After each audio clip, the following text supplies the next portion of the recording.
आमर भुवनेश्वर अनुष्ठित होता अवसर रे आज कार्यक्रम रे जगदे आम समस्त अति आदरणीय केंद्र शिक्षा मंत्री मान्यवर श्रीयुक्त धर्मेंद्र प्रधान महोदय आम गण में उपस्थित मान्यवर उपमुख्यमंत्री श्रीमती प्रभाती परिड़ा महोदया मान्यवर मंत्री विद्यालय गणशिक्षा श्री नित्यानंद गंड महाशय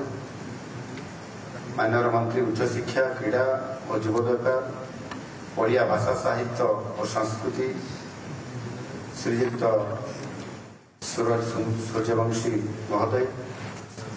मुख्य शासन सचिव मनोज आहूजा केंद्र शिक्षा सचिव श्री संजय कुमार निर्देशक एनसीईआरटी दिनेश प्रसाद सकलानी विद्यालय गणशिक्षा विभाग सचिव श्रीमती शालिनी पंडित विशिष्ट शिक्षाविद प्रोफेसर मंजुला भार्गव एटी उपस्थित समस्त शिक्षाविद बुद्धिजीवी मो समस्त आपण मान को आज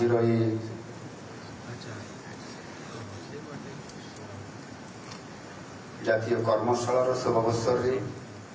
स्वागत और अभिनंदन जनाऊँ।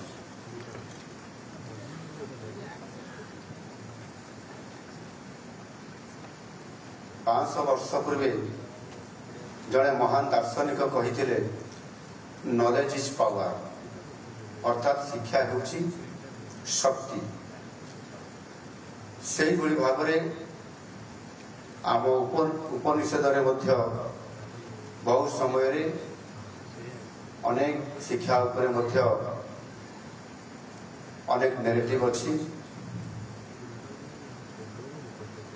जमिति असतमा सत्कमय तमसमा ज्योतिर्गमय अर्थात हे ईश्वर मते असत्यर सत्यर पथ को नहीं जातु हे ईश्वर मते अज्ञान अंधकार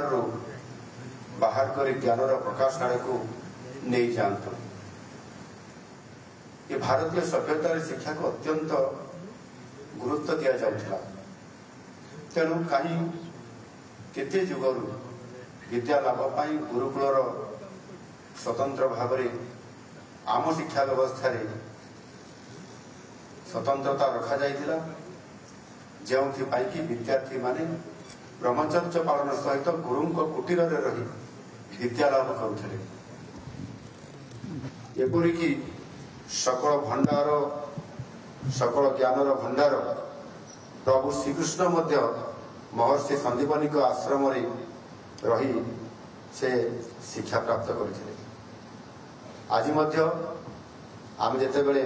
इतिहास रे अवलोकन करुचु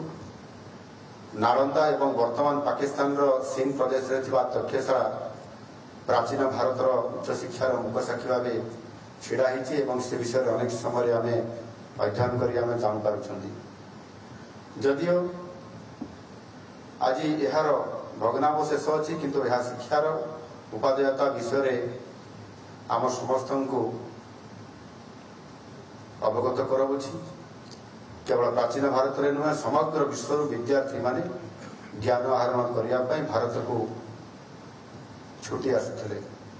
आधुनिक भारत में शिक्षार स्वरूप बदली जाइथिला ब्रिटिश शासन माने शासक माने सेमानक शासन व्यवस्था पाई निज देशर शिक्षादान करी शिक्षादान पाई अधिक खर्च न करी सेमाने इंग्रेज शिक्षक मानक बा शिक्षाविद मानक आणु नथिले सेमाने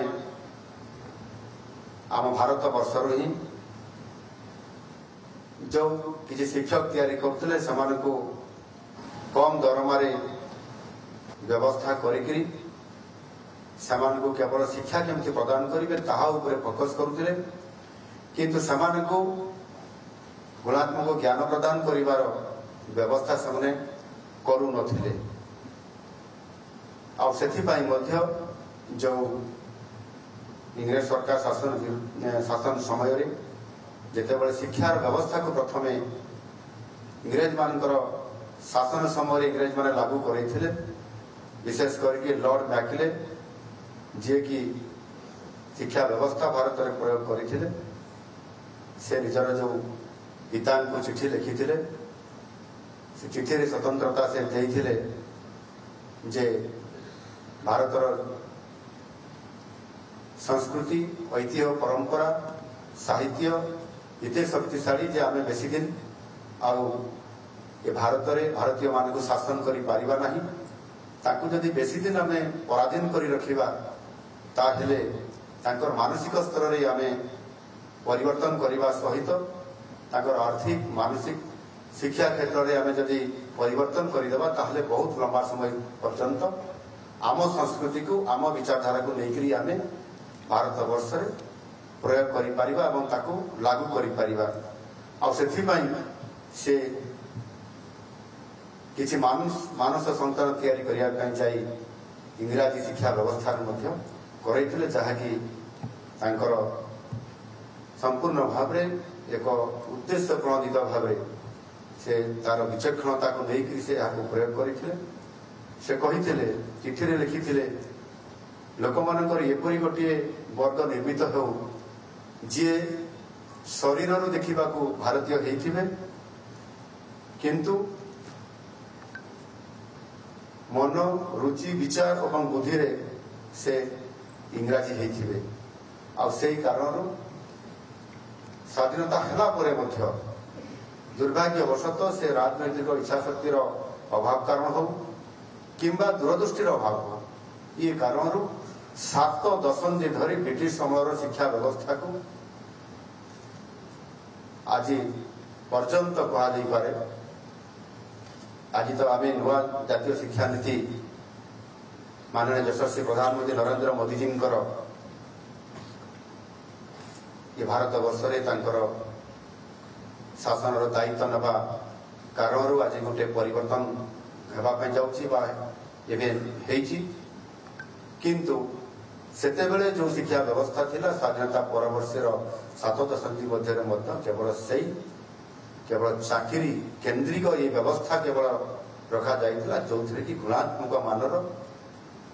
ଜ୍ଞାନ ଆହରଣ କରିବା ପାଇଁ ଶିକ୍ଷା ବ୍ୟବସ୍ଥା ଭିତରେ ଆଦୌ ନଥିଲା। ଆଉ ଆଜି ଏ ବିଂଶ ଶତାବ୍ଦୀର ଆବଶ୍ୟକତାକୁ ଅନୁଭବ କରିକି ପ୍ରଧାନମନ୍ତ୍ରୀଜୀ